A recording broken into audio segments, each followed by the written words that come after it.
Good evening. I want to take this time to give thanks to God for giving me an opportunity to visit with you this evening. I want to thank my brother Rags and Rector Ian and of course my brother Don for extending the invitation for me to come and share with you the love of Christ. My name has already been said. I would suggest that you stick with Fred, unless you really want to bite your tongue. Then you can go ahead and try the other two.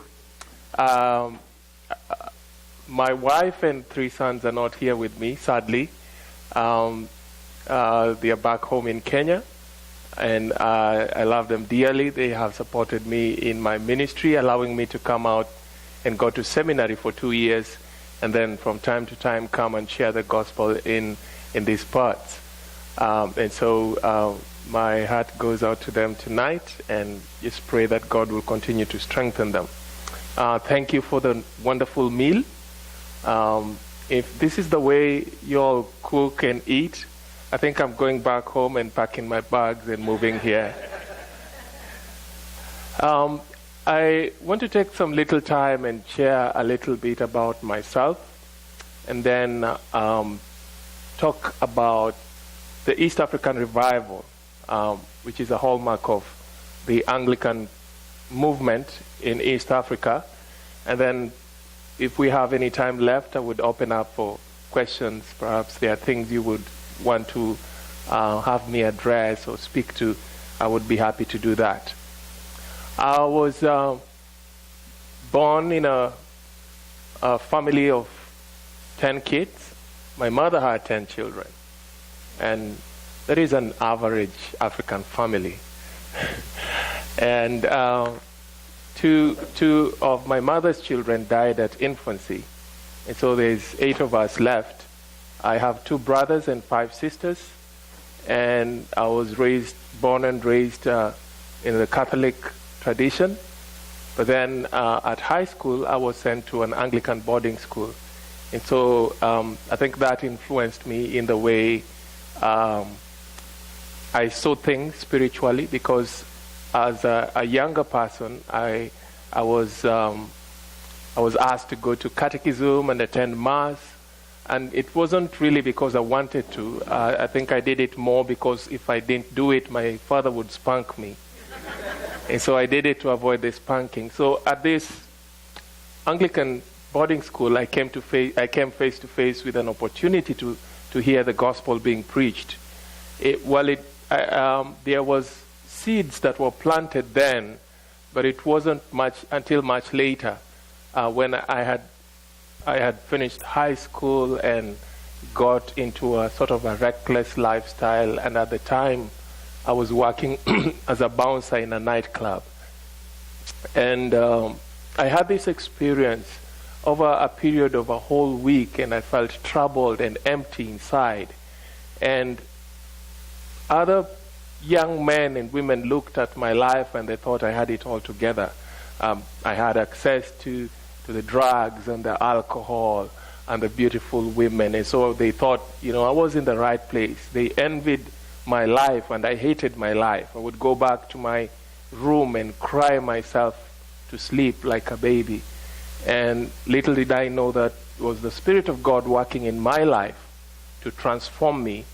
And so when I finally recognized the Lord's voice calling me, I walked into a church, and it was an Anglican church, and there was a Bible study going on, and I sat at the back and waited for them to finish, and then just walked up to the front and said, "Yes, Lord, I want you to be the Savior of my life."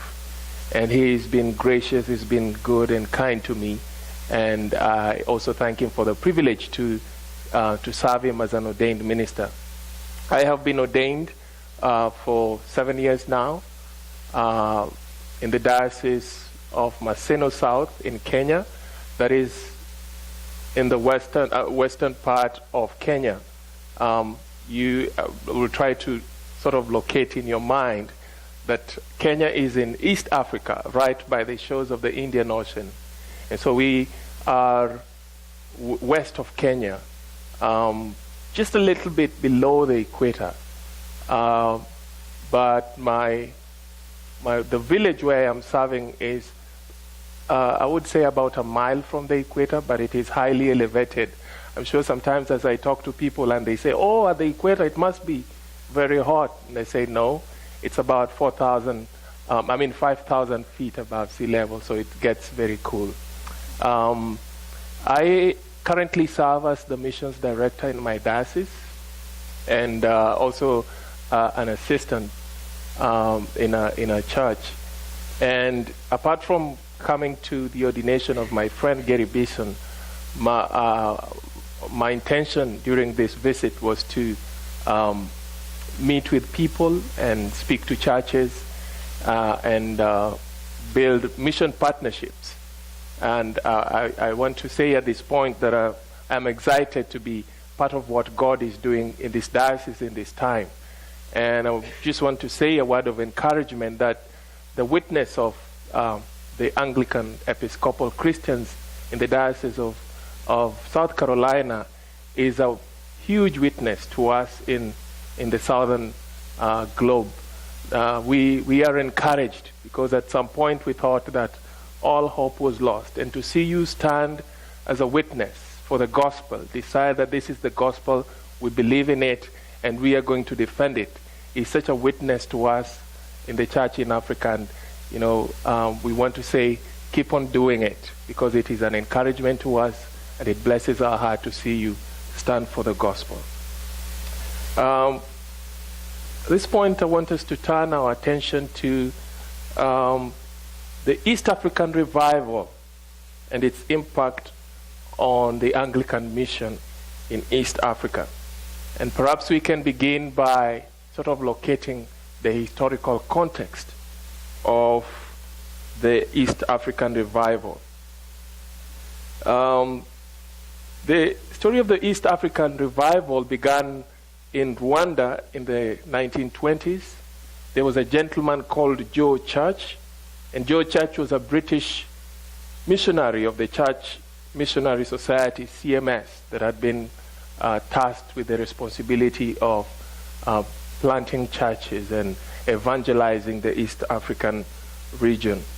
And he had been part of an earlier movement in England called the Keswick movement, sort of a pietistic movement within the Church of England.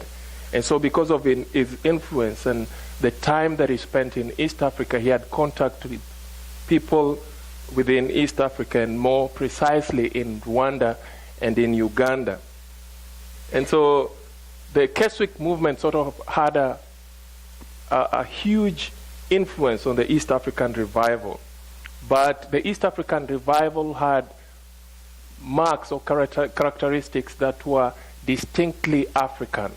And as time went on, these African patterns of thinking and action sort of morphed into a genuinely African expression of Christianity. Like I said, the movement started in Rwanda and then went into Uganda and then into Kenya. So that right now, as we speak, it is not very easy to speak of a Protestant African leader that has not been impacted in some way by the East African revival movement. It is important for us to note that as the revival spread, the East African revival spread, it encountered varying forms of opposition, and its impact was different in every place that it was felt. But we can broadly assert that the East African revival is probably the most dominant expression of Anglican Christianity in East Africa. And it permeates not that just the life of the church, it also permeates the society too. It affected individuals, it affected the church, and it also affected the society as well. And so the roots of the East African revival in Kenya can be traced back to April 1937. there was a group of people that had come from Rwanda, including Joe Church himself. And there was a Keswick African convention that was held in a place called Kikuyu.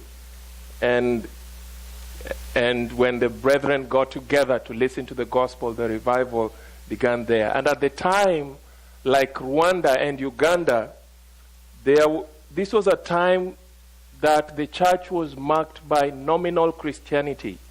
People were going to church. There are those that had been evangelized by the missionaries. So they had some form of association with the church, but they did not have a real or a deep commitment in their faith. And so there were low moral standards, and there was also a great deal of corruption. And so with the rise of African nationalism, because it was at the same time that we can trace the Mau Mau uprising, the fight for independence among the Kenyan people. The relationship because of that uprising, the relationship between the white missionaries and the African Christianity was so bad. They could not even sit together to have fellowship or to pray or to attend church service. In my diocese, for instance, there were 2 churches that were built. There was one church that was built that was meant for the white missionaries. And the Africans went to another church, and all of these were Christians. So there was no place for fellowship, for these people to come together. I'm sure that you all are aware of, how, racial prejudices can affect the church and bring about division, so that we do not look at each other as brothers and sisters anymore. And so the other thing that compounded the issue was the split of the Anglican missionary societies. Initially, there was just the CMS, the Church Missionary Society, but there was a split, so we had 2. The second one was the Bible Churchmen's Missionary Society. And so the efforts of the missionaries were divided, and there was a single concerted effort towards evangelizing the region.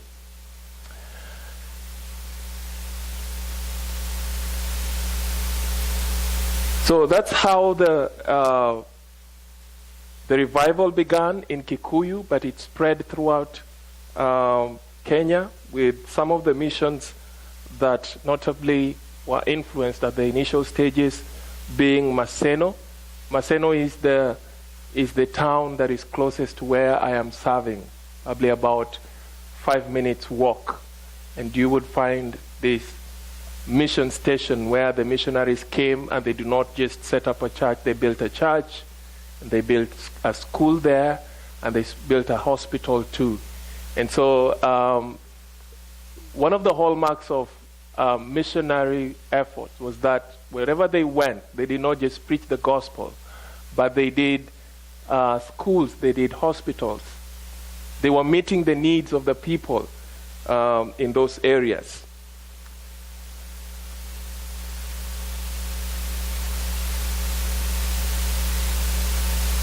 Now, what are the beliefs and practices of the East African revival? Now that we have sort of a brief background of where the East African revival began from. Now, the fruits of the revival have mainly been in East Africa itself, although there are many Christians throughout the world who have been enriched by the message of the East African revival and been inspired by it. Many thousands of Africans have been converted, and because of the East African revival, nominal Christianity has been challenged, and people have openly acknowledged their sins and turned from them. And so as a result of the revival, the church was thoroughly renewed. One of the outstanding features of the East African revival in Kenya, despite their strong, passionate criticism of the missionary-founded Protestant churches, is their fundamental loyalty to the churches to which they belong. For a long period of time, it was thought that the East African revival was going to emerge as a church on its own. But they have been fundamentally faithful to the different Protestant denominations they are part of, whether it's the Anglican Church, whether it is the Africa Inland Church or African Inland Mission. They have remained in those churches, and their desire, or they see themselves called to witness to these churches from within. And so they have never sought to exist outside the structures of the church. The members of the East African Revival are conspicuous in their regular attendance of worship in their churches, and they participate in the life and sacraments of the church. They, however, are adamant that these sacraments of themselves have no power to mediate salvation. In particular, they warn people not to trust in the mere fact that they have been baptized, because that does not guarantee salvation. And their emphasis is that salvation comes only through being washed in the blood of Jesus Christ that was shed on Calvary. For the East African Revival, the experience of being born again or being saved comes through a deep awareness of one's own sinfulness, often expressed in the East African Revival as being broken. When you come to the sense that you're a sinner, then you experience a process of being broken. And during the process of being broken down, all the hypocrisy, all the self-justification, all the pride, all the sin is confessed openly before the brethren in a fellowship. So when they gather and one of them comes through the process of being renewed or being born again, they would stand before the meeting and declare their sins before the assembly that is gathered and seek forgiveness from God. And there is a plethora of stories of people who had been members of the East African Revival who, upon being born again, returned things that they had stolen. They confessed past ethnic hatred or sexual misconduct. And so such a confession of being renewed or being born again must be accompanied by a willingness to lead a new life of honesty and openness, a lifestyle described as walking in the light, that there would be nothing about your life that would be hidden from the brethren of the East African Revival. Now, here is something interesting. While the open confession of sin encouraged forgiveness and restitution, one of the most controversial parts is where members were required to confess sexual sin. And so it became a source of conflict when people began talking about their sexual lives and perhaps talk about someone who did not want a secret or an affair they had to be known in public. And so there are families that were broken because of the open confession of sexual sin. And so in the early days of the revival, it was considered as a matter of course that confession would include that confession of sexual sins, often naming their partners that were involved in public. But in recent times, they have become more sensitive, and even when that confession is being done, it would be done in private, and people would go and seek forgiveness for those who have been aggrieved in private. As well as confession, testimonies are an important part of a fellowship meeting, which consists of sharing witness to what God has done in one's life. People would come and testify and say, this is what the Lord has done for me. And a number of people would be allowed and given an opportunity to testify to what God has done in their lives. And over the years, many stood in front of the huge crowds and confessed patterns of sin and announced that they were turning their lives over to the Lordship of Jesus Christ. They do not just believe in being saved or saying, Jesus Christ is my Savior. They desire to come to a point where Jesus Christ is indeed Lord over their lives. I was sharing in a sermon over the weekend at St. Paul's how sometimes we dichotomize our faith and our public life so that our faith, the way we live our faith, is very separate from the way we live in public life. We do not bring our faith into our public life. We are Christians in our churches and in our homes, but in the streets, when we are driving, although our cars have stickers that say we are Christians, just wait until there is a road rage, and we are the first ones to yell and show fingers at other motorists. And so the emphasis is that Jesus Christ would be Lord of our lives in every area of our lives, and that would give an opportunity to share the gospel and be a witness. And the testimonies were not supposed to be superficial testimonies or testimonies that had a comfortable or a suitably religious overtone. They were magnificent demonstrations of God's power to change lives, and that people, by hearing those testimonies, would come to faith. There are many that would testify even today that I heard my brother testify to what God had done, and that is the reason that I came to faith. And so the testimonies were meant to demonstrate the power of God to change lives. Often, personally, I have had many people come to me after a church service when I testify how God had saved me from a reckless life, living a reckless life as a bouncer in a nightclub. And they would come at the end of the service and say, I want to commit my life to Christ Jesus. And so the Anglican Church in East Africa has continued with that tradition of sharing in the testimonies. In retrospect, if we become vulnerable, and the idea behind it is that if we become vulnerable, such that other believers know us at our weakest level, when other believers know that we have failed and God has forgiven us, then they themselves embrace the message of the gospel, and there is instant revival. You know, we are living in a culture where it is thought that we should not fail. You know, you are supposed to be proper. Nothing should be seen as going wrong in your life.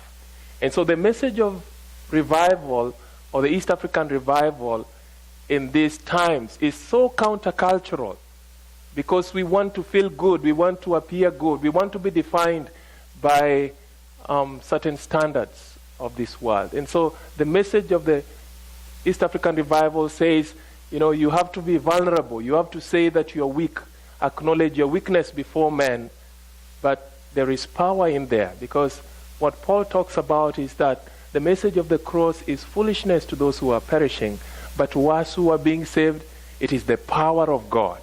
And so in that very weakness, there is the power to transform and bring people to the life of God. And so for the brethren or the members of the East African revival, there is a song which is entitled Tukutendereza. I might sing it at the end, because for me this is a meeting of the East African revival brought to Trinity, Myrtle Beach, right from East Africa. And so we may not know the words, but there is no East African revival meeting that ends without singing Tukutendereza. Yeah.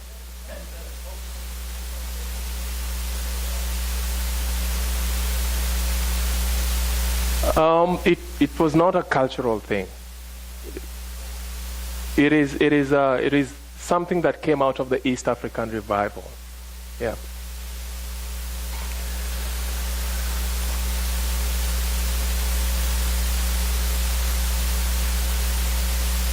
Now, the other hallmark of the East African revival was their ability to bear with each other in their burdens.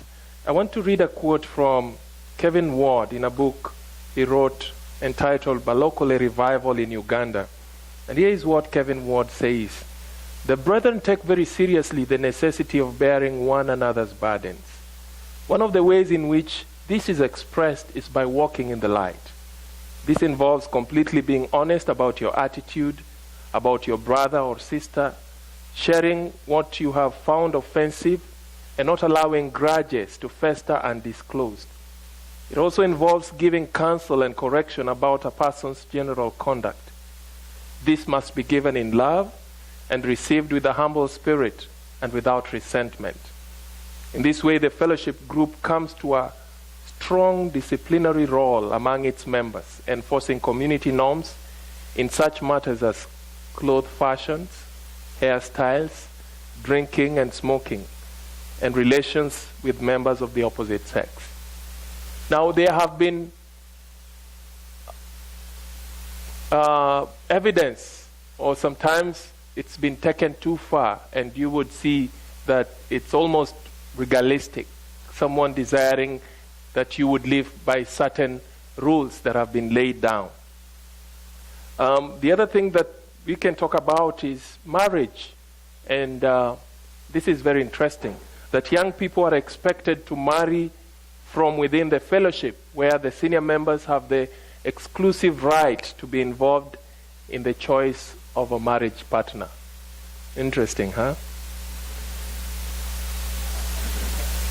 And so if there was a young man or a young woman who would want to get married, they would go to the leadership of the fellowship and they would say, I have prayed and feel that it's the right time for me to get married. And the senior leadership of that particular fellowship would go in prayer, and they would have to help identify.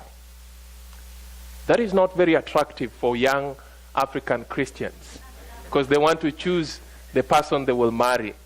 So essentially, if you came to East Africa, you would see that a number of the East African Revival members are not young people. A majority are those who are of age, because no one will want to go to a group of people to choose who their life partner is going to be.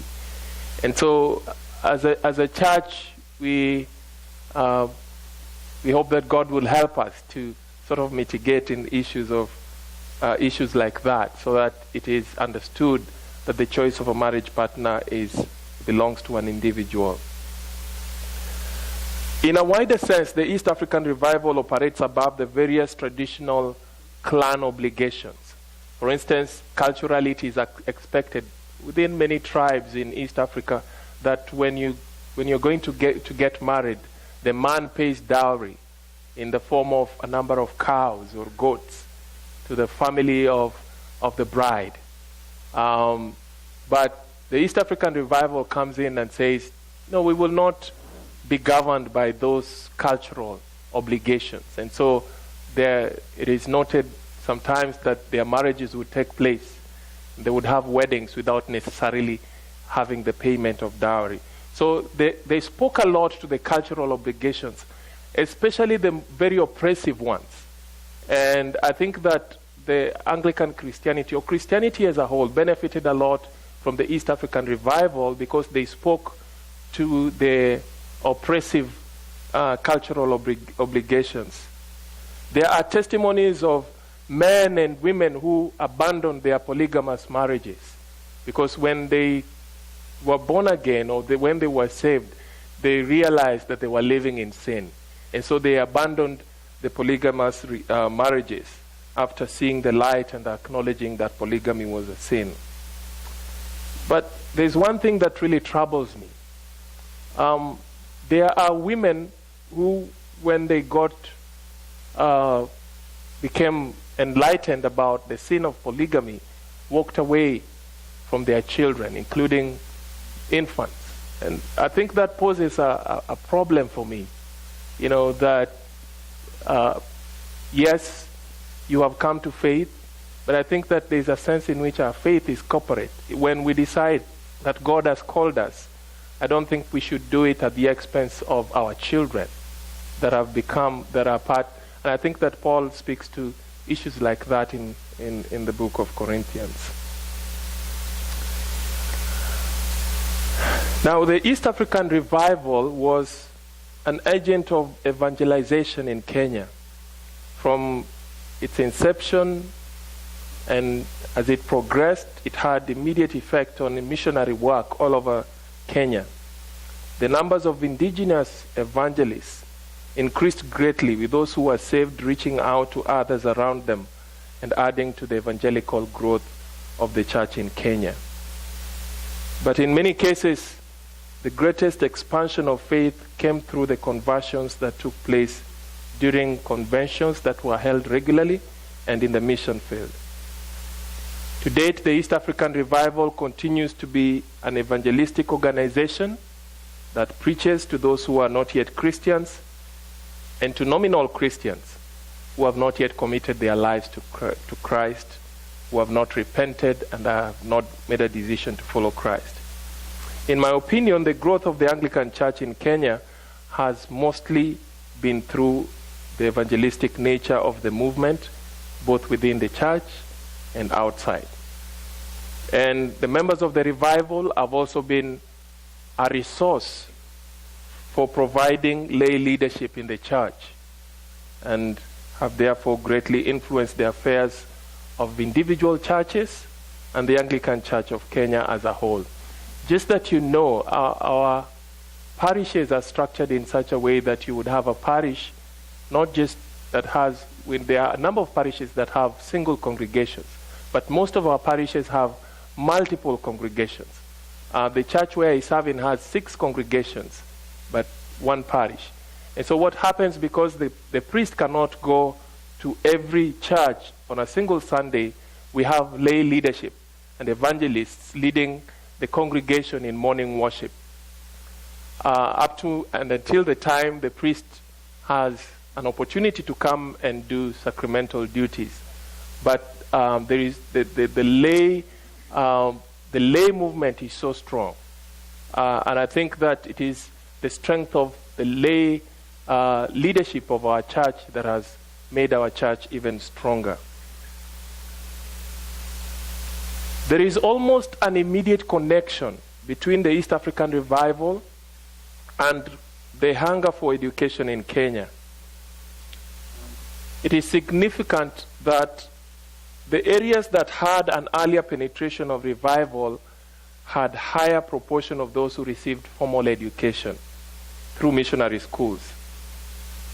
Although formal missionary schools were built before the revival took place, the number of people who went to school was significantly low. But when the revival came, a number of people started going to school. Initially because they wanted to learn how to read and write, how to read the Bible, how to write down when someone is preaching, or write notes when someone is talking about the message of the gospel. And then later on, most members of the East African Revival started sending their children to missionary schools because they wanted to detach their children from the cultural obligations of their various tribes. And so they were sent to school. So they attended schools that were part of the missionary churches. So by being in those schools, they saw the value of Western education. And because they did not want their children to be entangled in those superstitious cultural practices, this helped in many ways, because then their worldview was transformed, their perspective on life was changed. Where ordinarily girls would not be allowed to go to school, those who had had some sort of encounter with Western education saw the value in educating girls. And so a lot of things began to change. The result was that most of those who went to school in that period were those who had some kind of contact with the revival, either directly or indirectly through their parents. It is no wonder, therefore, that most prominent personalities in post-independence Kenya were sons and daughters of pioneer East African revival movements. Talk about doctors, talk about teachers, professors in universities. Even some of our national leaders are actually sons and daughters of members of the East African revival, because they benefited from discovering earlier on the value of Western education. The insistence on monogamy helped to reduce the number of children requiring education to manageable proportions.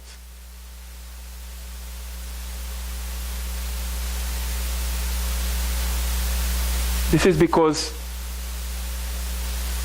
as a result of polygamy, many families had a huge number of children. That's why I was saying initially that 10 is an average in Africa, or at least things are changing now in my generation. But you would have one man that has sired 30 children. And so for them to begin thinking about taking 30 children to school, boy, that's almost a whole classroom or more. And it costs money to educate a child. And so begin thinking about educating 30 children would seem an impossible task. So the insistence of monogamy meant that the families became smaller, and then the men would not be afraid of taking on the responsibility of educating their children. So, in conclusion, while the East African revival continues to play a crucial role in the mission of the Anglican Church in Kenya, and not just the mission, but also evangelizing and discipling alongside the Anglican Church in Kenya, because they have regular meetings. They meet every week or sometimes twice a week. And they have biblical teaching and sharing, and they pray together. And so it's almost a supporting arm of the church, doing evangelism, doing discipleship. There are places where they were embraced.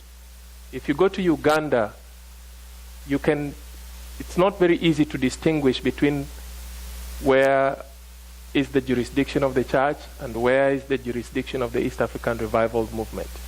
You even have some clergymen who sit in the leadership of the East African Revival. And as such, they sort of are interwoven. When you come to Kenya, they're almost distinct. And the clergy in Kenya sometimes look at the East African Revival with some suspicion. If you go farther down to Tanzania, they got a bigger form of resistance. And they didn't really settle down well. And so there are various forms that you would find if you go across East Africa. And so there were many challenges that faced the revival when it began. And these challenges continue to plague both the church and the society. I want to finish by saying that the East African Revival is an important part of the mission of the church, not just in Kenya, but in East Africa. Unfortunately, the East African Revival did not spread wider than the Protestant churches. It was confined mostly to the Protestant churches. But perhaps its finest contribution has been the evangelistic zeal, which is its major character. It has played a crucial part in the expansion of the church in Kenya and the rest of East Africa. That, brothers and sisters, is just sort of a summary of what I thought you would be interested in knowing about the East African Revival and how it has affected the ministry of the Anglican Church, particularly in Kenya, where I come from. And so I want to open up for you guys. If you have questions or comments you would like to make, I'd be happy to answer. Yes, sir. Roughly how many churches are there? We have roughly 5 million Anglicans. It's nowhere near to Uganda or even Nigeria. Nigeria has almost 20 million Anglicans as a single country. So we cannot attest to, I think that in Nigeria there was another form of revival that took place. But we can attest that the East African Revival was a big player in terms of how fast and how wide Anglicanism grew in East Africa. Yes, sir. The biggest opposition to the gospel? For some time, it used to be the African traditional religion, but lately it is both the African traditional religion and Islam. Those are the two biggest opposition to the gospel in East Africa. The challenge that African traditional religion poses to the spread of the gospel is that many times people become syncretistic. They will attend their churches on Sunday, but during the week when they are sick, they will go to a witch doctor, or they will consult ancestral spirits, or things like that. The challenge that Islam poses to the gospel now is a bigger one that we might want to think. Because I think they have laid a strategy for how to try and evangelize Africa and take it over for Islam. And so when the church stepped back from the traditional things that the missionaries did, like I said at the beginning, the missionaries would come and they would build schools and they would build hospitals. And so they met the need of the people in addition to preaching the gospel. It is almost apparent that the missionaries stepped back from that role. The church in Kenya stepped back from that role and focused more on preaching the word. So what is happening now is that Muslims are coming in and they are building mosques even in the remotest part of the village.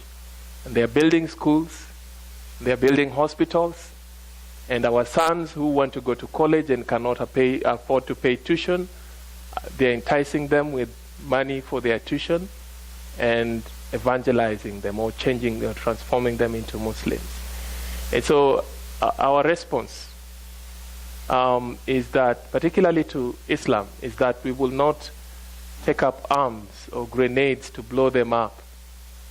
But I think that we must critically rethink how we do discipleship. Because when we disciple our children, then they will be able to resist the temptation of being lured by financial or material wealth by the Muslims. Yep. Yeah.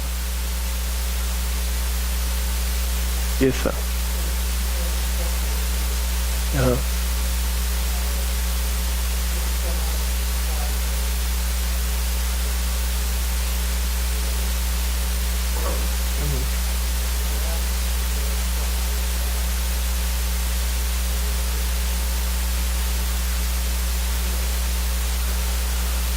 Well, that is what the East African revival encourages. Actually, it would be expected that when you become a Christian and you are polygamous, that you would abandon the rest of the family.